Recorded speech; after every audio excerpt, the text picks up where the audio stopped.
Bom, pessoal, eu pedi para que a gravação iniciasse, mas ela está demorando um pouquinho, então nós vamos assim mesmo, tá? Vamos seguir aí o nosso roteiro, né?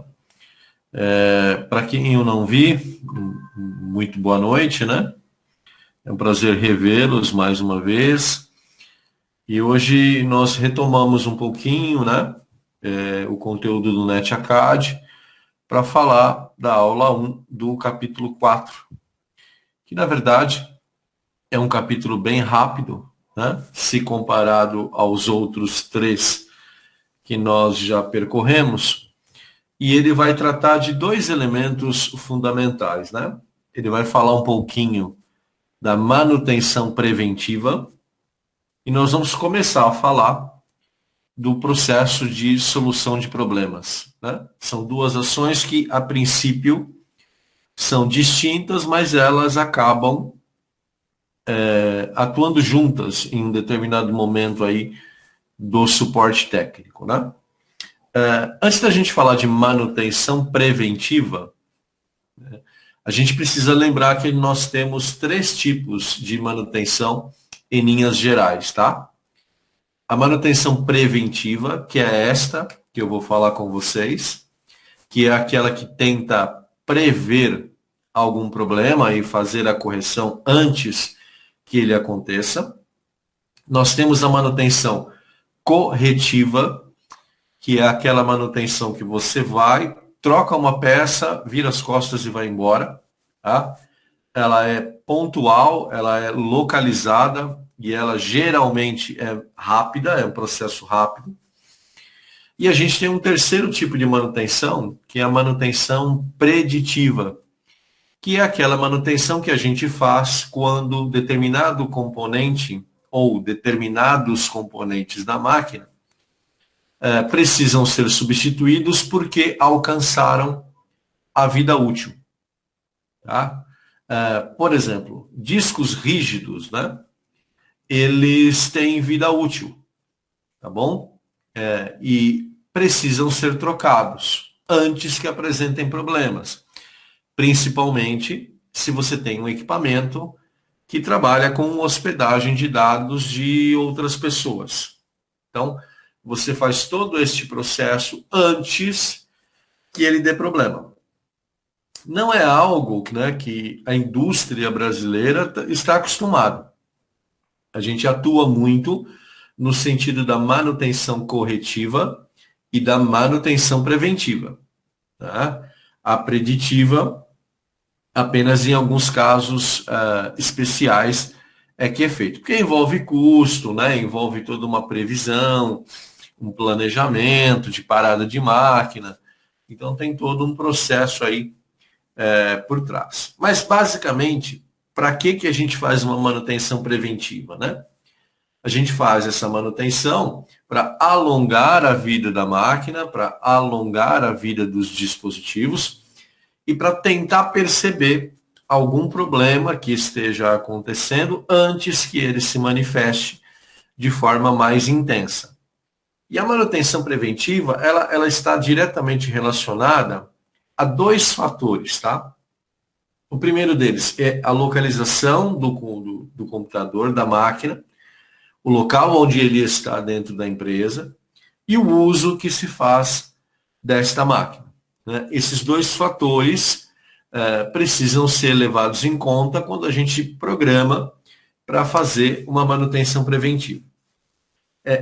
Locais onde a gente tenha alta incidência de poeira, de vibração, né, de ruído eletromagnético, provavelmente vão necessitar de uma interferência preventiva mais frequente.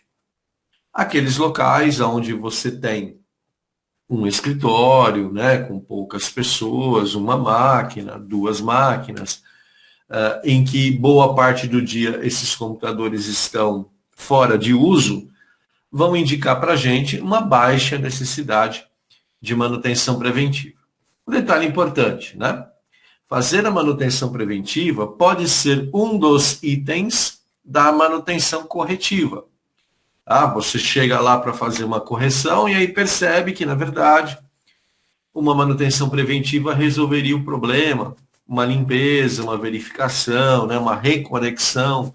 Então, uma coisa se relaciona à outra quando a gente precisa, tá? Como eu disse para vocês, a manutenção preventiva regular, ela tem como objetivo reduzir problemas de software e de hardware, reduzir custos de reparo, paradas de equipamento. Ela também previne a segurança de dados, né? Aumenta a estabilidade do equipamento, da sua performance, que são detalhes que, num primeiro momento, a gente talvez não dê a devida importância, mas que, ao longo do tempo, são fundamentais para que hoje a gente tenha o uso racional de recursos, sejam eles financeiros ou mesmo de equipamento, tá bom?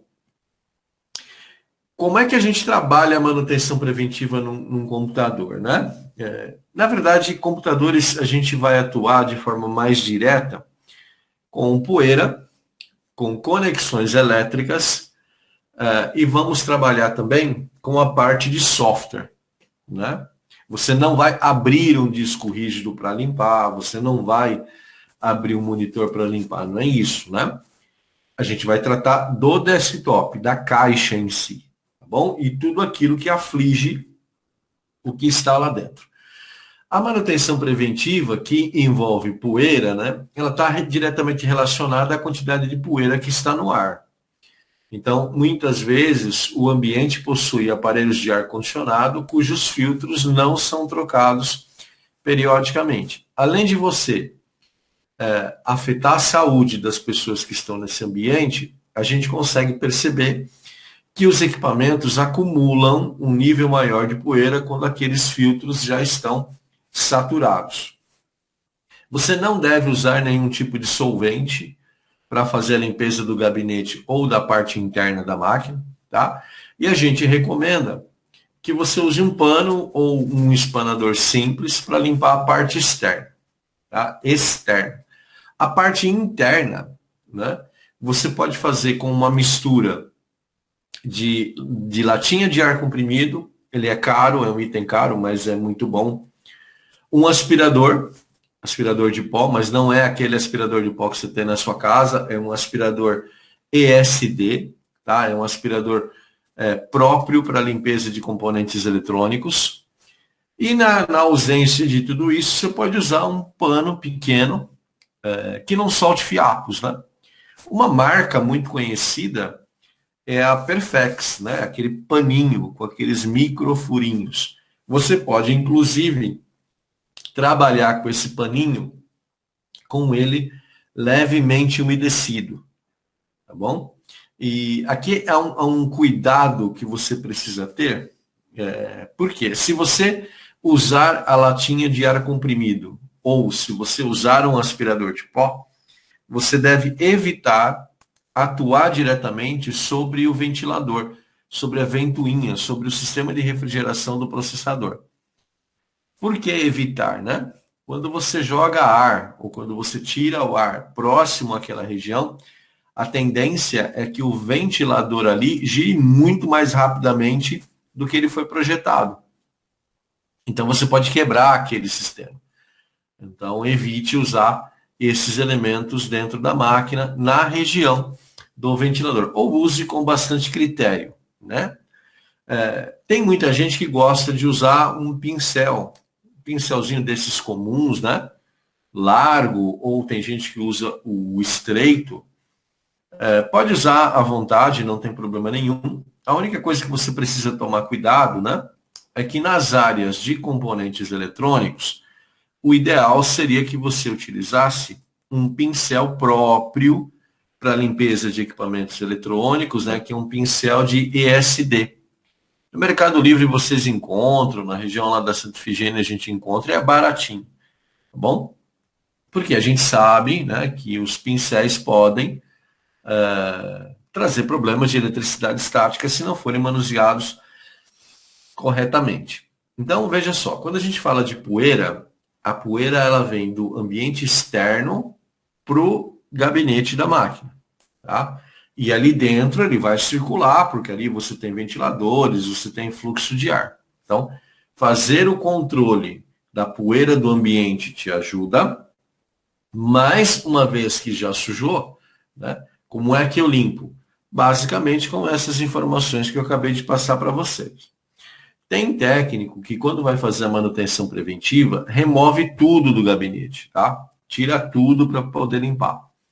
Não há nada de errado nisso, desde que ele tome os devidos cuidados para devolver esses equipamentos nos respectivos lugares, nas posições adequadas. Não tem problema nenhum você tirar tudo, limpar e depois devolver. Muito cuidado com aqueles procedimentos que a gente vê na internet, que não tem muito embasamento técnico-científico, né? Embora hoje em dia falar de ciência no nosso país é complicado, mas assim, vamos entender o seguinte, ó. Na internet a gente vê o pessoal lavando placa-mãe, né? Com sabão de coco, colocando embaixo da torneira, o outro coloca dentro do forno para secar. Então, assim, né? Se o equipamento for seu, você pode fazer com ele o que você quiser, né? Não tem problema nenhum. Se for de terceiros, é melhor você evitar esse tipo de procedimento para não ter nenhum tipo de custo, né, nesse processo. O que se recomenda? Que a limpeza seja feita com os equipamentos próprios para ESD e que o técnico esteja preparado para manusear esses equipamentos também, minimamente, com uma pulseira antistática e com um tapetinho antistático. Tá? Isso é mínimo. Tá bom? Procure sempre trabalhar em ambientes iluminados, né? E, se possível, sobre uma mesa ou sobre uma bancada. Tá bom? Em relação à poeira, basicamente, esse é o tratamento que a gente dá. Professor, está muito sujo o ventilador, né? Está muito sujo. O que você recomenda? Eu recomendo para você uma desmontagem. Tá? Desmonte, vá para um local apropriado, né? Geralmente um ambiente externo, e faça aí a limpeza adequada, tá? Um pincelzinho, um aspirador de pó, isso é possível de se fazer sem problema nenhum, depois você volta e monta. Ventiladores geralmente acumulam muita poeira e começam a fazer barulho, né? Então, uma limpeza muitas vezes já resolve esse problema, tá bom? Internamente, né? Quais os itens que eu devo verificar? O dissipador de calor e os ventiladores, que eu acabei de falar, os módulos de memória RAM, os HDs, parafusos, né, que precisam estar bem fixados. E aqui cabe um parênteses enorme, né? Você não vai abrir o HD, mas você vai verificar se as conexões elétricas estão adequadas, né? Isso é manutenção preventiva. É você olhar, observar, para ver se não tem nenhum problema. Um outro detalhe que eu quero falar para vocês é em relação aos módulos de memória RAM. A gente vê muita gente falando assim, olha, limpa os contatos ali dos módulos de memória RAM com uma borrachinha, né? Dessas borrachinhas de apagar e vai ficar ótimo. Então é o seguinte, ó, vamos esclarecer o seguinte. Existem produtos próprios para a limpeza de contatos elétricos, tá? E eles custam super barato. Então, vale muito a pena você investir nesse tipo de produto. Não se deve usar a borracha por uma questão muito simples. A gente não consegue dosar a força que a gente está aplicando nessa borracha. Então, a borracha ela é um elemento abrasivo, né? Ela vai lixar os contatos ali da memória RAM. Vai remover a sujeira, ok, mas ela vai lixar esses contatos. Então, e esses contatos, eles são muito próximos, né? Eles são quase um em cima do outro ali, né? É milimétrica a diferença entre eles. Tem muita gente que abusa da força, né? E aí acaba danificando aquelas trilhas de contato. Danificou, você tem que jogar o módulo de memória RAM fora. O que eu recomendo para você nunca ter problema, né? Compre lá o produto para limpeza de contato elétrico, que você encontra em qualquer loja de material de construção, Leroy Merlin, na Santa Ifigênia você acha, no Mercado Livre você acha, e faz a limpeza com aquele produto e um paninho do tipo Perfex, tá bom? Fez isso, tá limpo, ok, devolve, beleza. Muito cuidado, a máquina em si não pode ter óleo. Então, eu não recomendo, em hipótese alguma, que você use produtos do tipo WD-40. Tá? Não é para usar, não usa esse material, tá? Use apenas os produtos adequados. Um outro produto mais barato ainda, que a gente pode usar, é o álcool isopropílico. Não é álcool gel, tá? Não é álcool 70, também não é aquele álcool que você compra no mercado. É um álcool próprio. Esse álcool isopropílico, ele contém pouquíssima água, tá? Então ele evapora muito rápido. Um dos problemas de você trabalhar com contatos elétricos é água, é umidade. Então, você usando o álcool isopropílico, você reduz esse problema. E ele custa muito baratinho, você vai comprar um galãozinho lá, 600 ml, super baratinho, e dura muito tempo. Cuidado que ele pega fogo muito fácil, né? Muito fácil. Então, quando você for manusear o álcool isopropílico, faça-o com extrema segurança. Tá bom? É óbvio, né, pessoal, que eu estou dando algumas dicas para vocês daquilo que eu já vivenciei, até mesmo dando suporte nos equipamentos da escola, nos equipamentos antigos. Mas você vai perceber que algumas coisas você desenvolve com o tempo, você aprende com o tempo. Tá? A verificação de parafusos, por exemplo, é algo que você dificilmente vai dar atenção quando você começar a fazer suporte, né? Mas é algo importantíssimo, por quê? A máquina tem ventiladores que vibram. Se o parafuso estiver solto, esse parafuso vai soltando um pouquinho por dia até cair dentro do gabinete. E se ele encostar numa placa-mãe, num módulo de memória, já era. Né? Então, uma simples verificação de aperto, né, nos parafusos já resolve vários problemas que você possa vir a ter no futuro. Placas de expansão, verifique sempre se elas estão corretamente encaixadas. Verifique se elas estão travadas, tá? Limpe se por acaso essas placas tiverem ventiladores, no caso aí das placas de vídeo, né? Elas precisam também de uma limpeza. Verifique todos os cabos, né? Veja se os cabos não estão encostando nos ventiladores. Verifique se todos os conectores estão encaixados corretamente. Talvez uma forma de se fazer isso seja com a mão, né? Verificando ali um por um se eles estão corretamente encaixados ou não.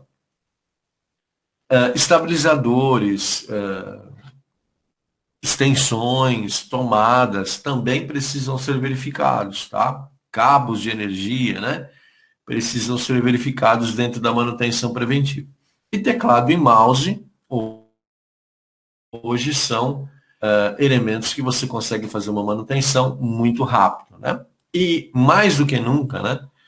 Uma situação pós-pandemia que a gente vai encontrar é uma manutenção mais intensa em teclado e mouse, né? Se você já teve a aventura de desmontar um teclado, você já viu que tem de coisa ali dentro, né? De sujeira ali dentro.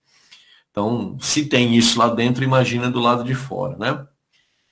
E as pessoas tinham e ainda têm o hábito de comer usando o computador, né? De beber usando o computador. Então, volta e meia, você tem que socorrer algum teclado aí que levou um banho de refrigerante, né? Um banho de suco ou bolacha, e mais tudo que vocês puderem imaginar. O mouse também, né? O mouse é hoje um equipamento de uso praticamente individual. Então, uma limpeza neles já ajuda bastante. E o mouse, gente, ele tem vida útil, tá? Os botõezinhos ali, eles vão amolecendo, entre aspas. O clique fica mais molinho. E aí começa a falhar, né? O usuário começa a reclamar. E a gente sabe que tem mouse e tem mouse, né? Tem aquele mouse que você paga R$7 e tem aquele mouse que você paga 130. Mas, teoricamente, esses mais caros possuem uma resistência mecânica maior. que pode favorecer uma durabilidade maior, tá? Como eu falei, tem gente que gosta de desmontar isso tudo e começar de novo. Eu, particularmente, não gosto de desmontar teclado. É uma coisa desagradável. Se você nunca fez, né, é complicado. Então, assim, custa muito barato. Se você vê que está com um problema, às vezes compensa mais a troca, tá? Não falo disso em relação a notebooks, tá bom? Notebook é um outro tipo de situação para a gente analisar teclado e que a gente vai ter oportunidade de discutir isso bem mais à frente, tá bom? O ambiente, né? Muito se fala de ambiente gelado, muito se fala, por muitos anos, a gente sempre teve computadores colocados, né, em ambientes com ar-condicionado. É óbvio que tudo isso ajuda, né, não atrapalha. Mas não há necessidade também de você trabalhar com o computador num ambiente extremamente congelante, né? Então você tem aí todo um requisito de fábrica, né, do desenvolvedor do hardware e do software para você poder trabalhar. Então, ambientes cuja temperatura varia de 7 a 32 graus Celsius são perfeitos para as máquinas, tá? E a umidade sempre entre 10% e 80%.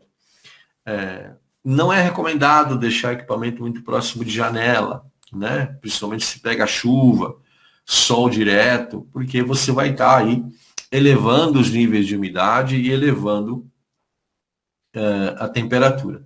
É óbvio, né, que tem situações que não é possível você conseguir um outro local para deixar o equipamento. Mas aí você procure sempre estruturar isso da melhor maneira possível. No caso de desktops, né, não obstrua as aberturas das ventoinhas ou do fluxo de ar. Antigamente a gente tinha o hábito de comprar móveis, né, escrivaninhas, e o gabinete ficava embutido ali. Se possível, evite esse tipo de móvel ou, na melhor das hipóteses, verifique se há um espaçamento mínimo para a refrigeração. Eu estou falando de 7 a 32 graus Celsius, né? Mas você precisa sempre ficar atento às especificações do fabricante do computador. Tá bom? Tem fabricante que permite trabalhar em ambientes mais agressivos, tem fabricante que não permite. É interessante porque é um detalhe que a gente nunca presta atenção, né? A gente compra qualquer computador e acha que está tudo bem. Na verdade, para ambiente fabril, esse tipo de especificação é muito importante, tá? Você pode ter uma surpresa desagradável. Software, né? Programas. Tem que fazer manutenção? Lógico que tem. Mas você precisa tomar um cuidado enorme, tá? Se você for fazer manutenção de software na sua máquina, ok, faça a hora que você quiser, do jeito que você quiser. Na máquina de terceiros, você precisa tomar muito cuidado, porque a atualização de sistemas operacionais pode fazer com que alguns hardwares deixem de funcionar. Então, muitas vezes, aquela máquina daquele cliente trabalha com uma impressora antiga, que já foi configurada. E aí, quando você faz uma atualização do sistema operacional, ele não consegue funcionar mais. Tá? Então, antes de fazer manutenção preventiva de software e principalmente a atualização do sistema operacional, é fundamental que você fale com as pessoas envolvidas para verificar se não tem nenhum problema nesse sentido. Tá? E siga sempre as orientações da organização, da empresa onde você vai estar. Tá bom? Muitas vezes a empresa tem programas de atualização de sistema operacional automáticos, ela tem agendamentos. E aí ela se programa uma vez por mês, uma vez cada 40 dias para fazer as atualizações. Só faça atualização se você tiver pleno conhecimento disso, tá bom? Então, as dicas que eu passo para vocês, né? Criar um agendamento, né? Você precisa parar esse equipamento para fazer. Geralmente demora, é uma ação que demora, quando você atualiza um sistema operacional, demora bastante. Depois que você instalou, você vai ter que testar tudo, né? Impressora, rede, tudo que você fez, tá bom? Instalar as atualizações de segurança, isso é fundamental. Drivers, né? E é o que eu disse a vocês há pouco, tome muito cuidado com o driver. Atualizar as definições de vírus, né? O usuário não gosta de fazer isso, então é o técnico que tem que fazer. E depois da atualização, tem que fazer uma varredura para ver se vai ter algum tipo de problema. Tá? Fazer manutenção em software também prevê a remoção de programas não autorizados, ou seja, indesejados, ou aqueles programas que você não utiliza mais, tá?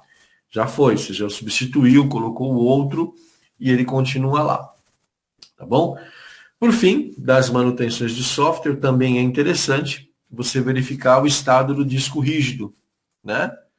E aí, para fazer isso, tem uma ferramenta do Windows que a gente vai ver com detalhes um pouco mais à frente, que é o desfragmentador, que é uma ferramenta muito comum, né, de uso muito comum, e que ele vai permitir uma organização melhor do disco rígido, tá? Pessoal, muito cuidado com a atualização de software em máquina de terceiros, tá bom? Muito cuidado. Na sua, óbvio, né, você pode se aventurar aí à vontade, que não vai ter risco algum.